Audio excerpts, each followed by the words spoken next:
আজকে এমন একটা রেসিপি নিয়ে চলে এসেছি আপনাদের সামনে, আশা করি আপনাদের ভালো লাগবে। আজকের রেসিপি হলো সাবুদানার পায়েস। তো বন্ধুরা, আপনারা কারা কারা সাবুদানার পায়েস খেয়েছেন তারা তো অবশ্যই জানেন সাবুদানার পায়েস কত টেস্ট। তো পুরো রেসিপিটা সঙ্গে থেকে দেখুন, আশা করি আপনাদের ভালো লাগবে। তো বন্ধুরা, এদিকে সাবুদানা আধা বাটির মতো, মানে হাফ বাটির মতো নিয়ে এবার 4 থেকে 5 মিনিটের মতো ভেজে নেব। ভালো করে ভেজে নিয়ে এটাকে ঠান্ডা করতে হবে। ঠান্ডা করে তারপর মিক্সি জারে দিয়ে দেবো, দিয়ে গুঁড়ো করে নিতে হবে। আর গুঁড়োটা কিন্তু ভালো করে নিতে হবে, যত ফিনিশিং হয় ততই কিন্তু ভালো হবে খেতে। তো হয়ে গেছে কিন্তু ভাজা, এবার কিন্তু আমি নামিয়ে নেব একটা থালাতে। এটা যতক্ষণ ঠান্ডা না হয় ততক্ষণ কিন্তু গুঁড়ো করা যাবে না। তো পুরোপুরি আমি ঠান্ডা করে নিয়েছি, নিয়ে ভালো করে এবার মিক্সি জারে গুঁড়ো করে নেব।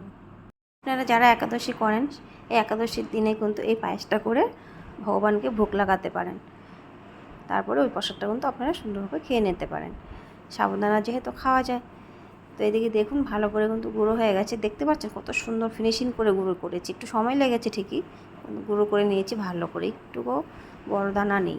এবার 1 চিমটি মতো নুন দিয়ে একটু ভালো করে নাড়াচাড়া করে এবার কিন্তু হালকা কুসুম গরম দুধ দিয়ে দিলাম।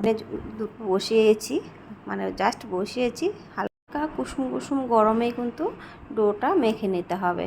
তো দেখতেই পাচ্ছেন আমি কিন্তু অল্প অল্প করে দুধ দিচ্ছি, একবারে কিন্তু দিচ্ছি না। অল্প অল্প করে দুধ দিয়ে মেখে নিতে হবে ডোটা ভালো করে। এবার কিন্তু আমি হাত দিয়ে চামচটা পরিষ্কার করে হাত দিয়ে ভালো করে সুন্দর করে ডলে নিতে হবে। ভালো করে ডলে নিয়ে 5 থেকে 10 মিনিটের মতো আমি রেস্টে রেখে দেব, তাহলে আরও ভালো সফট হয়ে যাবে। তো আমি রেখে দিয়েছি ঢেকে। এবার কিন্তু আমি 10 মিনিট পরে এবার আমি লেচি কেটে নেব। লেচি কেটে আমি লত বানিয়ে নিব, চিকন চিকন করে লত বানিয়ে নেব আগে।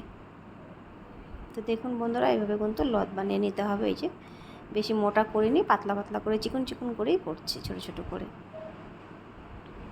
তো সব লত বানানো হয়ে গেছে আমার। এবার চলো লতগুলো গুছিয়ে নিয়ে লম্বা লম্বা এক করে গুছিয়ে নিয়ে সবগুলো আমি চাকু দিয়ে সমান করে কেটে নেব একটা সাইজে। তো এভাবে কিন্তু এই যে লম্বা লম্বা করে নিচ্ছি। তো গোছানো মতো হয়ে গেছে। এবার কিন্তু আমি চাকু দিয়ে সুন্দর করে কেটে নেব। এই দেখতেই পাচ্ছেন, এই যে সুন্দর করে কেটে নিচ্ছি। দেখতে পাচ্ছেন একদম সব এক সাইজের হয়ে গেছে বন্ধুরা। সব কিন্তু আমার প্রায় কাটা হয়েই গেছে, আরেকবারও দেখাচ্ছি। তো কাটা কিন্তু সবগুলো হয়ে গেছে।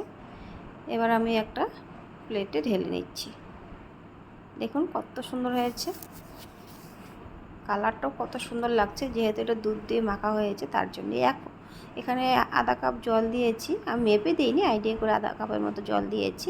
আর এখানে আধা লিটার গরুর দুধ দিয়েছি। এই গরুর দুধটা কিন্তু ভালো করে জাল হয়ে গেছে। আর এদিকে 3টে এলাচ দিয়ে দিয়েছি ফাটিয়ে এলাচ দিয়ে এবার কিন্তু আমি যে ছইগুলো বানিয়ে রেখেছিলাম সাবুদানা, সেই ছইগুলো কিন্তু দিয়ে দিলাম। আমি আগেই বেশি নাড়াচাড়া করলাম না, কেন গলে যেতে পারে তার জন্য। তো এদিকে দেখুন পুরো ঘনও হয়ে গেছে, দুধটা কম আছে যেহেতু, ওই জন্য পুরো ঘন হয়ে গেছে। আমি 2 চামচের মতো চিনি দিয়ে দেবো। চিনি আমি বেশি দেবো না, কারণ আমাদের বাড়ি কেউ মিষ্টি খেতে ভালোবাসে না। আর আপনারা যদি ভালোবাসেন যারা, তারা অবশ্যই বেশি করে চিনি দেবেন। তো চিনি দিয়ে কতক্ষণ আমি হালকাভাবে নেড়ে চেড়ে নামিয়ে নেব। দেখতেই পাচ্ছেন কতটা ঘন হয়ে গেছে আর কত সুন্দর হয়ে গেছে। এই সাবুদানার পায়েস কিন্তু খুব ভালো লাগে খেতে বন্ধুরা। আপনারা একবার হলেও খাবেন, একবার খেলে বারবার কিন্তু খেতে ইচ্ছে করবে। আর একাদশীর দিন কিন্তু অবশ্যই খাবেন যারা একাদশী পালন করেন। তো আমি কিন্তু নামিয়ে নিচ্ছি।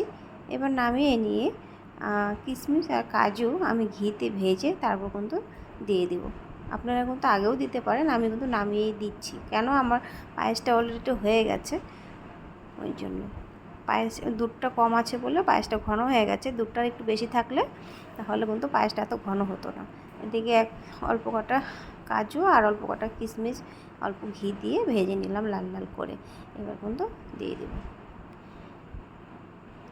দেখছেন বন্ধুরা, একটু মিশিয়ে দিচ্ছি পায়েসের সাথে।